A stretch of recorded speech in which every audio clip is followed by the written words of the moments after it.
But I think you need someone who makes you a better person. And for those that are listening who haven't found that soulmate or that person that you want to be with or spend time with, like, don't rush it. Try to send it out there because you want someone who's going to come in and just make you feel good about yourself and make you feel smarter and stronger and have your back and make you a better person. Welcome to Girls Gone Gritty. I'm Farley Boyle. I'm Darian Boyle. And I'm Jennifer Berenius. Collectively, we're two sister-in-laws with our bestie. We don't just talk, we do it. Day, night, mountain, beach, and city. Get ready as we bring gratitude and attitude to everything we do. We jump in head first, unafraid, and we're all in all the time. We bring it on and get it on each week, diving deep into authentic, unscripted conversations on just about everything. So, let's get gritty. Bring it on. Bring it on. Don't wait until tomorrow. Hey, it's a beautiful Monday. We're coming from Bring It On Studios. This is Jennifer. I'm here with my gal pals, Darian and Farley, and we are coming off a really big week. We came off the Super Bowl this past weekend. There's a lot happening in the news, but let's just stick with the Super Bowl for a little bit. Holy moly, was that a feast for the senses, or was it really? I got to be honest, a little unimpressed. It was a snooze fest. I thought it was boring as hell. I didn't even really watch it. No, you didn't. Well, Mahomes, he dropped the ball. Womp womp, no pun intended.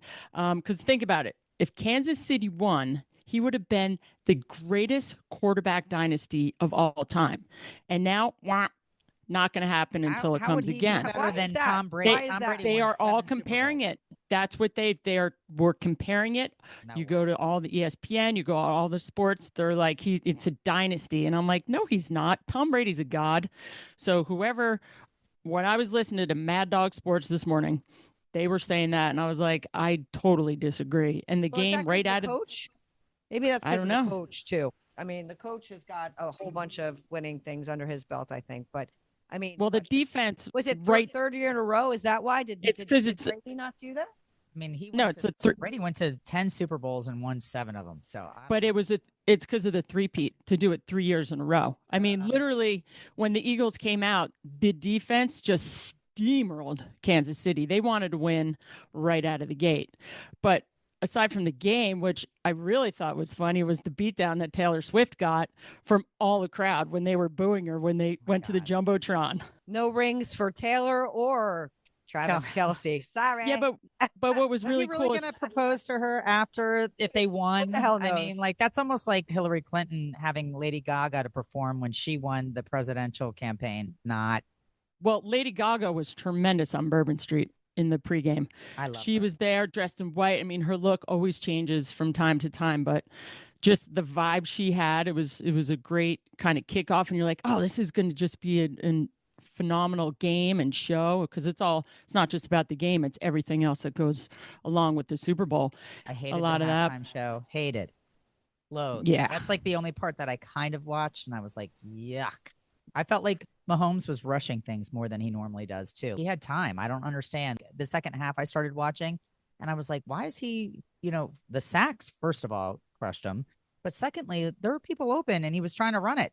There were people open. I don't know why he was just not playing his game. Well, I think it's hard. Listen, when you're at that level of sport and the expectations are that high, I'm not by any means a fan of Kansas City or Mahomes.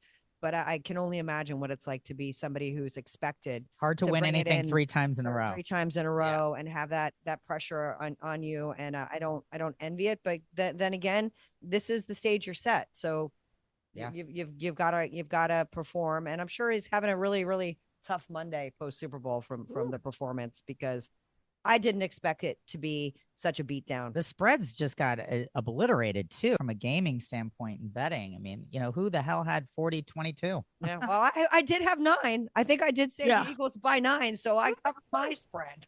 Well, Vegas, the big bettors, the big time bettors won, who betted on the Eagles and different spreads, and the mom and pops. I don't know.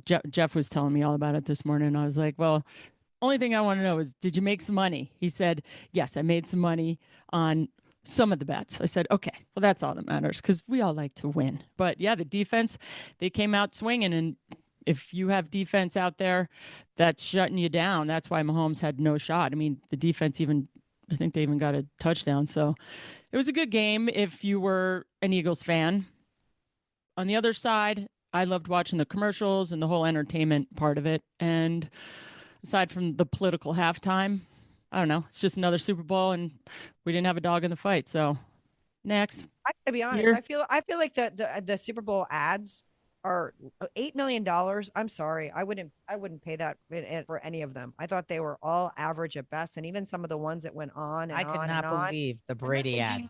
It was terrible. Tom Brady and Dogg. like Snoop Dogg acting like they hate each other. I mean, truly, that was just a waste of. Did that cost $1 million? We love, not hate, for the record. I don't understand it. Overrated the Dunkin' Donuts, Ben Affleck scenario. Yeah. The halftime show was not my favorite. I think because they were in New Orleans, for me, they could have brought in the whole New Orleans vibe into the halftime show. The culture. It should have been the culture and sure. what it is. And that's what it should have been. But it's made for TV. And I don't know. It's exciting. And we'll see what happens next year. Season's over. Monday morning quarterbacks are talking. And well, that being said, Dee, we've got a top 5 that you're responsible for. Coming in at number 5, only God knows. The Church of England says no to gluten-free wafers and non-alcoholic wine. Is it staying pure to your beliefs or keeping people with intolerances out? I'm actually really surprised by this move. Applaud them for sticking with their guns and being pure to what their what their historical way of being is. But I do think for somebody who's got a GF intolerant person, that he'd be upset by that. But I wouldn't mind if there was another Eucharistic minister that had its own line for people that needed no alcohol and a gluten-free wafer. Yeah, I'm surprised by this move. But Seems like it would be easy. I applaud them for sticking to their beliefs. I don't know. I feel like you need to have the way that people's dietary restrictions are right now.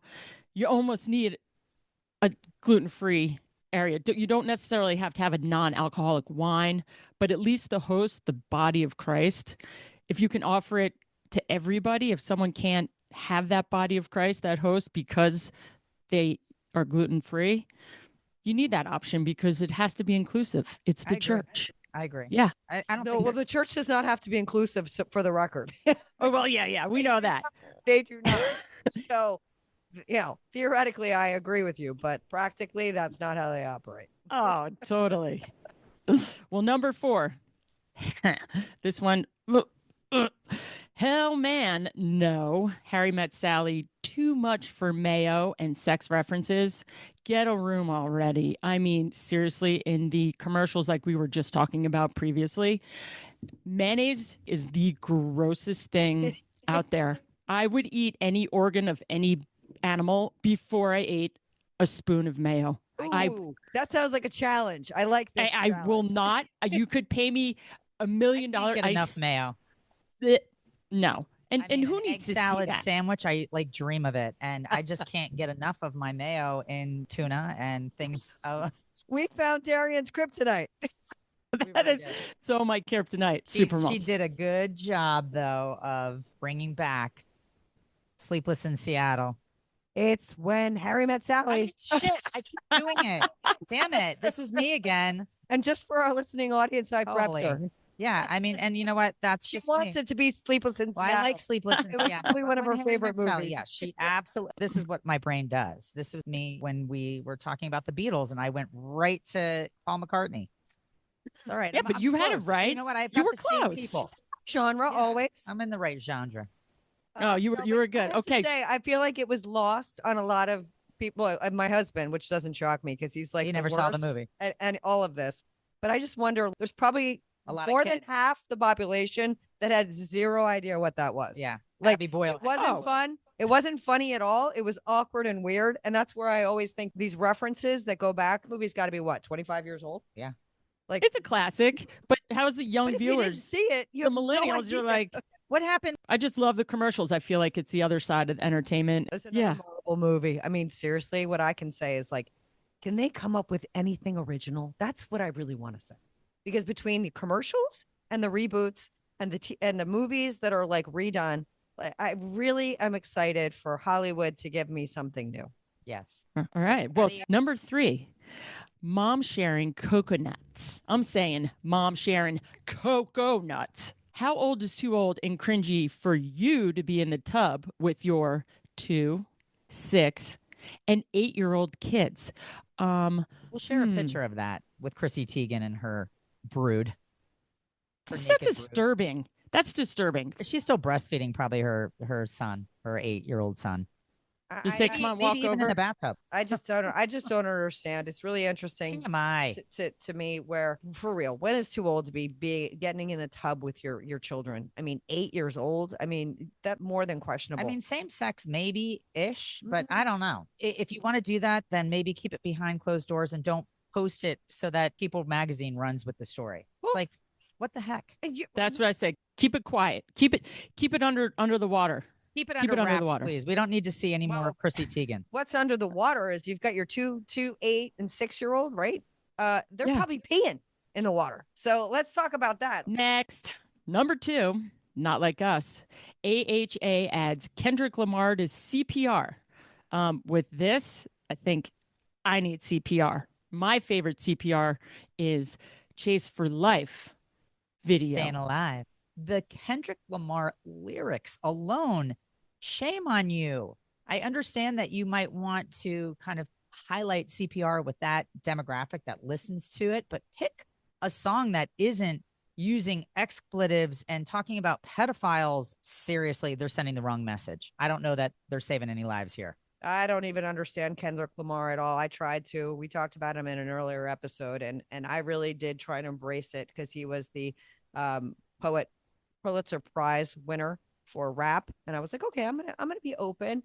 I closed that door a while ago, and he is not like us. He's not like me, and I'm good with that. And so it's like, Yeah. But maybe it's teaching the adults too. And that's kind of if it's out there and it helps save the life, then we're good. Moving on. it must be lyric free. Yeah, exactly. Just the beat. Number 1, is Elon Musk our next bulldozer? Oh yeah, he is. 1,000% he is. And people are pissed off and saying, hey, I didn't elect Musk. But I'll tell you, somebody that is worth $378 billion, I would have to say he knows how to, raise capital and maybe how to shave some unnecessary costs off. And that seems to be what his job is. I think it'll be interesting because although I agree with that fundamentally, government is not business, and that's been proven time over time again. And they can't just go in and destroy these agencies because they were enacted with a congressional movement. So, the president doesn't have the ability, nor does Elon Musk really have the ability to just axe these programs. So I think it'll be interesting to see what happens. Do I think there's government waste? Absolutely. Do I think there's redundancies? 1,000%. Do I think there's people on the take? 1,000,000%. But what I don't want to see is have good programs lose, the funding in certain areas that do good in places where they don't get any other help. So I agree with that. But USAID got to really look at that. There's smoke, there's fire. So if he's claiming that the money isn't going to impoverished nations and famine and just to take care of areas that need extra support, and money is being kind of channeled where it's MIA and it's Chelsea Clinton's, maybe her house or her wedding. These are things that they're talking about. And I don't know. I just don't think that he would be so brazen to tweet these things if there wasn't some truth to it. Politico funding all of the anti-Trump campaigns. Let's see where the paper trail really goes. No, I don't think, And that's, I don't think either one of the president or Musk are afraid about what they tweet or what they say, whether it's truth or fiction. They don't care about that. They'll care about it just to get you to pay attention, and we'll see where it leads. well, I said they again, like rhinos, anything they hear or say, they don't care. For them, the proof is in the pudding. Show us numbers and show us facts. Then we'll listen. But right now, you're kind of like everything that you hear, read. Yeah. Sure. Do your own due diligence. Yes. And, try to at all educate times. yourself, because if you just took pure headlines for face value, this would be even a scarier place. Yeah. And a lot of people do. Yeah. So and again, back to what we've said a million times is watch where you source your news and try and get the other side of it. Instagram is not the news. X is not the news. and even some of the major news TikTok outlets. is not the news. Wait, Everybody's got an Instagram is angle. not news? That's how I find out all my news. Oh my God. Kate. I'm kidding. Oh my God. Facebook. I don't watch news. No. Chris. Well, this week we're all about love. So we love the top 5, and we love bringing that segment to you. But we're going to continue on this afternoon with our discussion about where is love and what does it mean to each of us, and is love really truly blind sometimes? It has to be actually. You go through stages and phases of being so in love and then loving, but not being as in love. I think it's very natural and normal to kind of go through phases and stages. Well, love is what Love kind of- has to be blind because you love through sickness and health and goodness and it's bad. And, so yeah. How do you find that perfect soulmate? And that's the thing. I feel like with me, I found my soulmate, and I was talking Tina, who's my my masseuse, and for years we'd kind of say, all right, well, I need to find a man, and my list of things. I mean, I was traveling and doing whatever I was doing on my little balloon ride.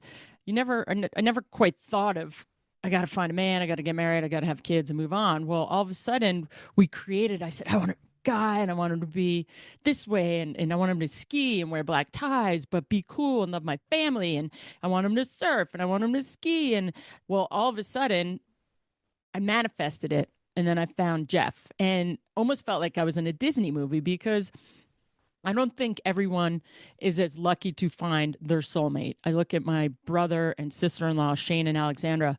They found each other and they're soulmates, and you got to look for it and you got to be open for it. And I think you have to manifest true love is What are you what saying? I believe. Are you saying that your sister-in-law and your brother over here aren't soulmates? You guys are soulmates. That wasn't the reference you made, for the record. Yes. You went someplace else. Hello. Well, I I'll tell wanted you you right to now. tell your story, because We're the hello. longest standing Boyle couple in the familia. I will say that. We're celebrating our 25th on March 10th, and we dated for 4.5 years before that. So, and it hasn't always been perfect, but it's been a lot of fun. And we've grown in the good times and the bad times. And we have like a love that you can't really define. It's like we knew that we were supposed to be together, and we make sense, and we have a lot of the same interests. And I think our love language is being outdoorsy and being athletic and raising kids that are athletic. And that truly is what brings us joy together, to be together, doing something physical and enjoying it as a family. And that's probably what Pat and that's how we got our start, was trying to keep up with like the Boyles, doing everything. I wanted to surf. I wanted to skateboard. I wanted to ride motorcycles. I wanted to ski. And I think he liked the fact that I might not have been the best at all of those things, but I was all in. And I think that that's where the attraction, it was more like primate, chess beat, like you go with me, I go with you. You kidding? That's Perfect as soon as I met you, I said, or as soon as I met you, I said, oh, you're going to marry my brother. And you're like, what? You called it. Yeah. Crazy. You manifested that too. You Dig. did manifest that. That's what I mean. It's in all these people, you're so lucky to have it. I mean, my brother Bruce and Lizzie, that you see people come together, and sometimes opposites do attract, and you can never give up, because I met Jeff when I was older, and you can never give up on love, and you can never give up on finding true love. Hit eject when there's a problem. That's the problem. And I do think that's one of the beautiful things about a potential divorce. They make it hard. They make it very hard for you to just hit eject and walk away from a problem. You need it. Sometimes you have to really figure it out and work it out and recognize that maybe you're not supposed to just walk away from something. And that's why some rules keep things from happening so easily. I think a lot of troubles that people have in their marriages, if you can get through that, your love for each other is even stronger. Your union is even more powerful, because you have to go through adversity sometimes to get to the next level. And I do believe that throwing in the towel and walking away from a fight is lame. And sometimes you So many people give up. Yes, They all give up. Well, it's Yeah, easier. It's too easy. Think of the divorce. You're like, wait, you have kids. You have to try. You have to give it a college try, because every day it's not sheer bliss, and it's perfect. problems. That's life. Life is never perfect, but you got to stick it out. And people get divorced because they have to. And I feel like sometimes people get divorced a little too early or maybe a little too late. Well, and that's I think that's the challenge. It's is you see plenty of people where they stick it out for the right reasons, right? And they're trying to make things work for a really long time. And but what if you only have one life? At like what point do you say sayonara? And I don't know because I've been with my husband since 1989 where we met. So we're pushing on 35 years together of dating and knowing each other, and married less than that, 7 years less than that. But it's still a lot of work, and it's not easy. And I think it's interesting as you get older to recognize that there are people who like organically grew up together, like myself and my husband. So we have a different set of understanding and rules. And I didn't really think about my metrics of what I wanted in a spouse. It was like he fit the bill at that time. And that taxi cab mentality that people will have about you're ready for something, your lights on, and until then you're not. I think there's a lot of truth to that too. But what I want to talk about and what I'd love for you guys to weigh in on is like, what is your love language, right? They talk about like the 5 areas of like love language. And I recognize that this one is probably my biggest one, which is like the acts of service, like what the person will do for you, like taking care of you, making sure your needs are met, the physical, like environmental stuff. And then the second one is like, a gifting. Like, do they bring you flowers? Do they bring you like signs of their undying, unrequited love? The next one is quality time. Are you a priority for the time that you spend together? Like, do you do a lot of things outside the house, inside the house together? Go shopping. My husband and I never go shopping. We never do some certain things together that I like laugh when my friends do with their spouses. Oh my God, never. Never. All the time. Affirmations, like how much do they Hefe tell you? Definitely would go shopping with you and Oh my pick out an God. outfit for you and be so psyched because he loves that. I mean, He probably picks out your ski gear. He buys me ski outfits. Mother's Day, he and Dee Dee go to the B. That's in Seagirt, one of my favorite stores out there, and goes to the B, and all the girls, he finds his shopper and they bring outfits. He has a shopper. Yes, and they try on outfits, and when we were dating, he would send me outfits from Net-a-Porter in the city and said, I'm coming pick you up for dinner. I mean, he loves shopping. He loves picking out my outfits, buying flowers. He's the best gift giver ever. If you ever want to go find a good present for someone, it's what he does. And it's like everything that, somebody that would leave flower petals, like a trickle to your room or whatever. I mean, no, not that is not my guy. And I guess it must not be important for me. It must not be my love language, right? Because I don't need a ton of attention. I don't need to be fawned over and gifts brought to me.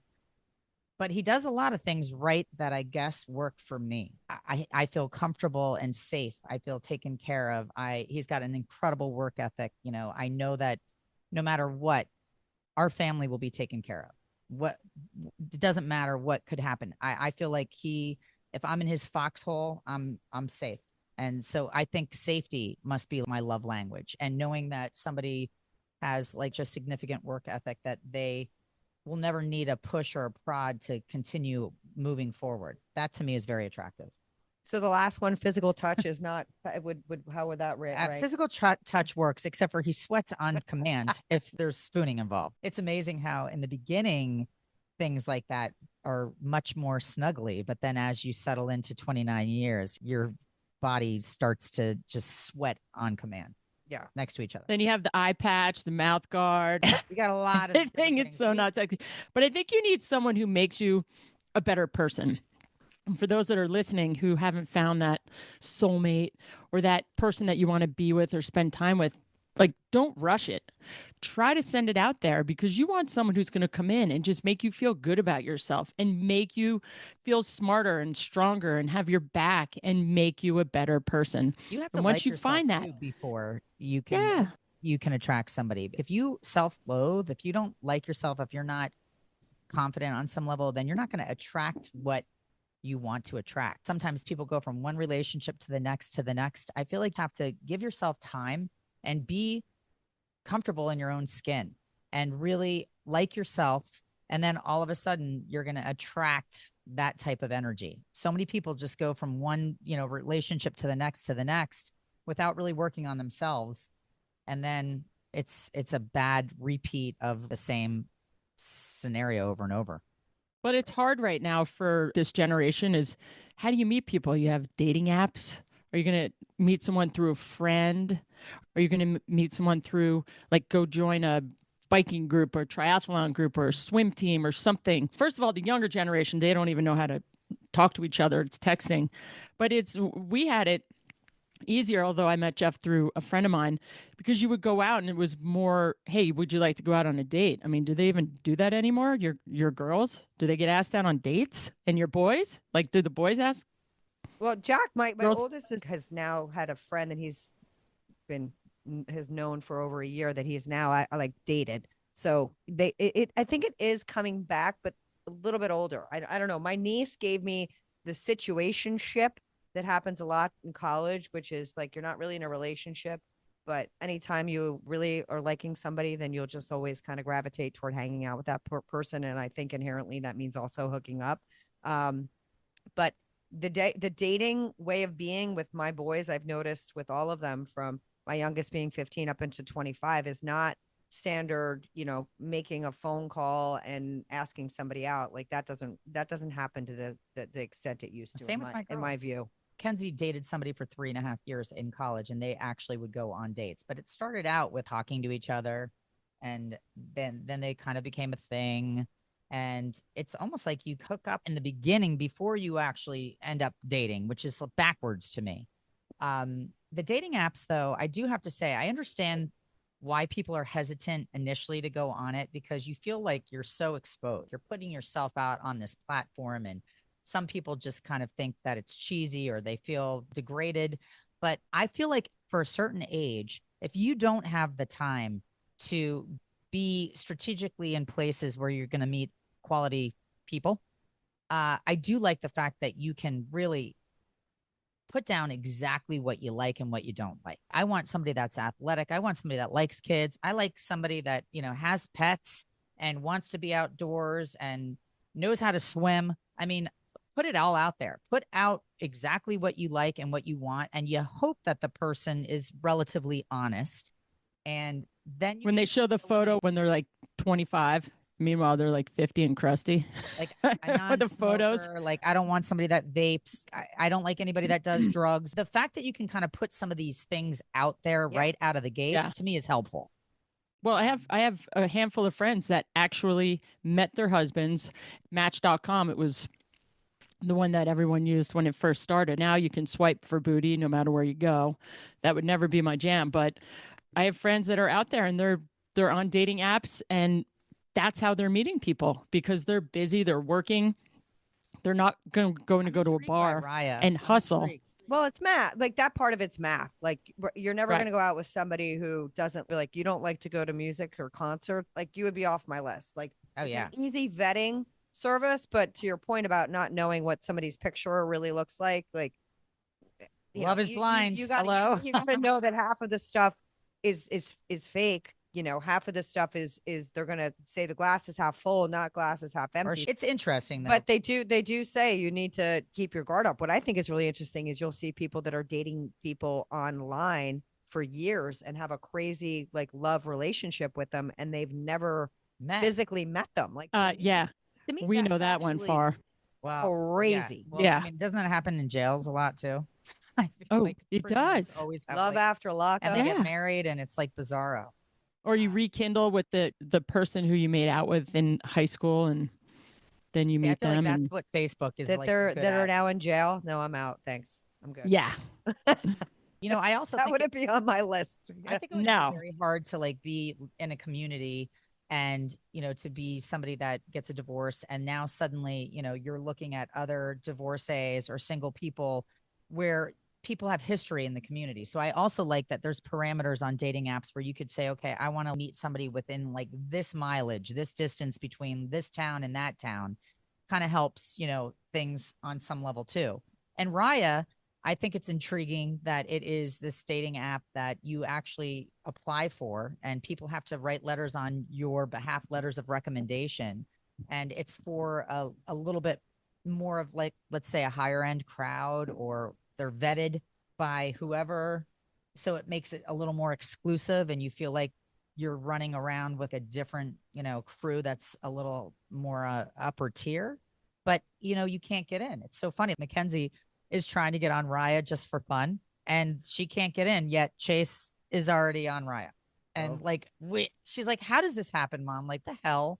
So it's funny because who gets vetted over who, and what politics exist even in dating apps. Well, you can pick what you want. I know there was Jade 8. I don't even know if that's still there. Remember, did you know that one? My friend actually met her husband on Jade 8, and it was amazing. It's for anyone who's Jewish, and literally they got married. But then I have other Christian friends apps are very successful. I know that right, and that's you kind of figure out what's important to you, and you can find it. Do you want to just date, booty call, or would you like relationship style?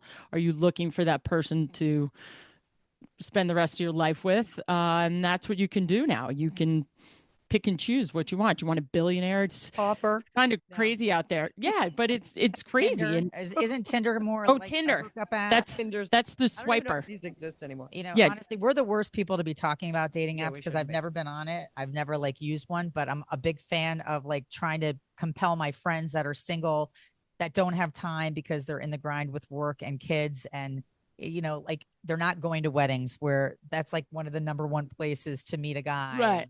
I think the other place that I just read about was in the fruit section of the grocery store. Isn't that interesting? Picking out your cantaloupes or your cucumbers.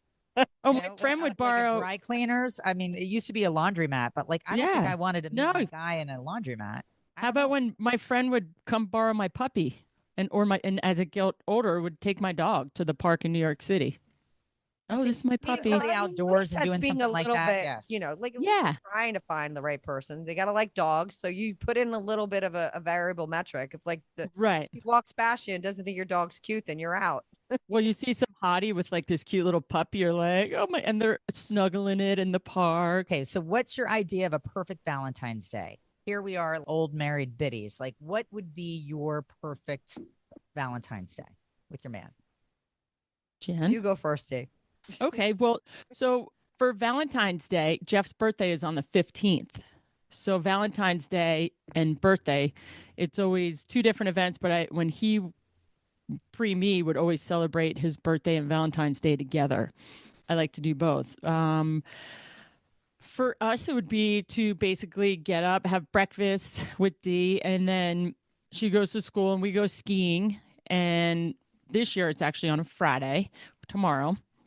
And we're going to go to Après with a bunch of people after skiing. And then Dee has a babysitter and just going to be with a ton of our friends. And it's going to be the whole weekend, basically, of skiing and celebrating Jeff's birthday. And for us, it's about Dee. I always get her presents, and I get him too. And of course, he always gets my mom flowers, which is great. You have to take care of my mom. She'll be up in Vermont. So it's just being together, doing whatever we can, and some presents here and there and some fun. So how about you? Well, I think my perfect Valentine's Day would be to wake up, nice cup of coffee, relax, and just chill for a little bit, get my morning going, and then get the kids off, get little Nader off to school, and John will go to work. And then I'd have a nice lunch with my friends, because the girls are really important. They're a huge part of my loves during the day. So I'd like a Valentine's Day lunch. Okay, done. That we need to have happen. Yes. Okay, done. perfect. Oh, I'm jealous. I want to be there. Manifested that. Nice little lunch to get it going. And then I would very much like to meet up with some friends for a nice happy hour, and then have a nice dinner at home with my husband. He likes to make dinner. He likes to cook for me. So nice little dinner at home, maybe a little hot tub, maybe a little Valentine's Chicka Day bow action, bow. little action. And that's a good night. That's a good night.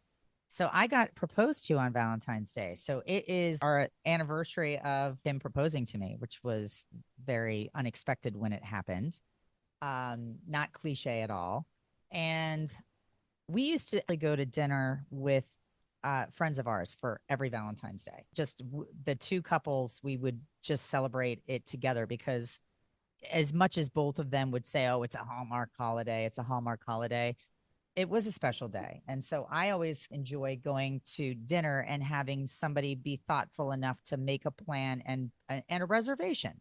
To me, that I don't need, gifts. I do appreciate a card. It could even be a homemade card. To me, those are very meaningful. I like, when somebody puts the power to the pen and they say some nice things that you don't hear all the time. You don't see in writing all the time. And I always get flowers. I mean, that's something that is just, I love flowers. And he knows that I like to arrange my own flowers. So they always come in a big, long box and I cut them and make them into the arrangement that I like. So to me, that's pretty perfect. And I like to be with friends too. So I think we'll all have sounds like a fabulous Valentine's Day. I'm loving Pat's sensitive side. Nice work, bro. He definitely has a side to him. Like he revealed it early on. So I know it's there. I also know that he's handier than he appears to be. So I have to say that my love language is also when somebody kind of is willing to do some of the things that they just take for granted that we do all the time. If I have a giant laundry basket that's 100,000 pounds that I have to drag up the stairs from the basement, if he does little things without me having to ask, I actually really find that to be attractive too. If you're handy and you do something instead of immediately calling in somebody to fix the problem, take out your tool belt. That works on me. Then I'll show you some of my tools. Hey now. Well, ladies, Acts I of love service is what it's called. Let's see how that goes for you on Valentine's Day tomorrow, Far. Yeah. Yeah. So, ladies, I love talking about love with you and having a little pre-Valentine's Day with my girls. Wish I could be there for your lunch tomorrow. But let's kick it off to who is our Got Grit winner of this week? I just have to say, looking at you visually, it looks like you're like Betty Boop, and it looks like your heart is like perfect little bustier for your boobs. And now I see the whole thing. But when you're sitting there, it's like a little corseted, like sexy black. Yeah. Shake those knockers. They look like big knockers. Oh, yeah, that would be the day. Dun, dun, dun. Okay, so our Got Grit person of the week. And once again, this is a tragic situation that has been turned into something positive. But Ryan Quigley is actually Tiger Beck, the former Princeton football player that was killed by the ridiculous scumbag terrorist in New Orleans. And Ryan Quigley and Tiger Beck were best friends, soulmates, did everything together, roommates, lived off campus together when they graduated, worked at the same shop in the city. They were in New Orleans together having a time. And all of a sudden life comes to an end for Tiger. And Ryan really got jacked up too. If you look at pictures of this beautiful face, he's so cute. And he suffered on his face and he's got a debilitating situation with his leg. He's in a wheelchair. Last place on earth that he ever would want to return to is New Orleans. But he and Tiger made a pact that if the Eagles made it to the Super Bowl, that they were going. And he did not want to let Tiger down by reneging on his vow that they were going to go. So the Eagles found out about this story and gifted Tiger's whole family and Quigley's family tickets to go to the game. And it took a lot of courage for him to return to New Orleans, which to him is a place of sadness. It's probably the worst memory of his life. And he ended up going to the Super Bowl to make good on his word. And the Eagles gave him a shirt that had Beck's last name on it. His number was 7. 7 is a heavenly number. So I feel like Ryan Quigley deserves the Got Grit maker of the week because he returned to a place. He kept his word on behalf of his boy. And he's really spotlighting a story that is heartfelt in a really crappy set of circumstances. And I think the Eagles really did the right move on behalf of both families. They made, the last wishes come true. And that I think is one of the best grip makers that we could have picked. Great job, Far. Yeah. And I'm hoping on this day before Valentine's Day and a day of love that we can get to a place where these kind of situations and these acts of terrorism and these losses of life start to become less and less. Let's just pray for that on a beautiful way to make the world a little bit kinder and sweeter and loving to one another, because as much as this story is amazing, I'm just it's just enough is enough with the acts of violence. So let's pray for that love tomorrow and every day. Yes, and let's pump it up. All right, ladies, this one I think you're going to get. You know, so I'm throwing you easy ones. When I hear it, it makes you just want to just go crazy. And we've gone crazy, the three of us, when we hear it. And Prince, it's almost like, let's go crazy. Let's get nuts. Nope. I was going to say what I wanted to say. I didn't want to give it up, what I wanted to say, but I'm just going to, I'm going to read the lyrics and see if you get it. And I won't sing it lyric because that's all I want to do is kind of sing it lyrics because that's how you do it. But pack it up, pack it in. Let me begin. I came to win. Battle me. Well, that's a sin. I won't ever slack up, punk. Y'all better back up. Try and play the role, and yo, the whole crew will act up. So you gotta get up, stand up. Come on, ladies, throw your hands up. If you got the feeling, jump up towards the ceiling. Battle me, that's a sin. Whole crew act up. Come on. Jump around. Boom. Jump around. Jump up and Jump get it down. Jump. Jump. How many times have I knew we it in the first three danced songs. to that song? I kept trying to say, you want to jump up, but I didn't want to say it. I would give it away. Oh God, it's such a good It's a song. good song. I mean, it just makes you jump. Makes the whole room like a jump. Awesome. Yeah. Yeah. But it's gonna be great. good on our list. We're I giving love a that. lot of good variety Yeah. on our Spotify list. That's for sure. Ladies, I loved celebrating pre-Valentine's Day with you. I see hearts. I see love across the way. Yeah. And thank you to everyone for listening to Girls Gone Gritty. We love when you tune in. We always bring you something fun and special and make your mind kind of go, what's coming up next? Give a big, giant hug to your loved ones. If you're looking for love, get your girlfriends. Go on a night out. And you get to perv all the people on dates and have a great Valentine's Day. Make a homemade card, even for your kids. You know, like do something Yeah. homemade, something that just shows that you put a little effort and love into it, because that's all we all want. It's true. Yeah. That's it. Thanks Love is for all you need. listening. Love is all you need. Peace out. Out. Thank you for tuning in to another episode of Girls Gone Gritty. You can check us out on Instagram and Facebook. If this episode hits home, share it with someone who needs to get gritty. The 3 Gs. We'll see you next week. Peace out.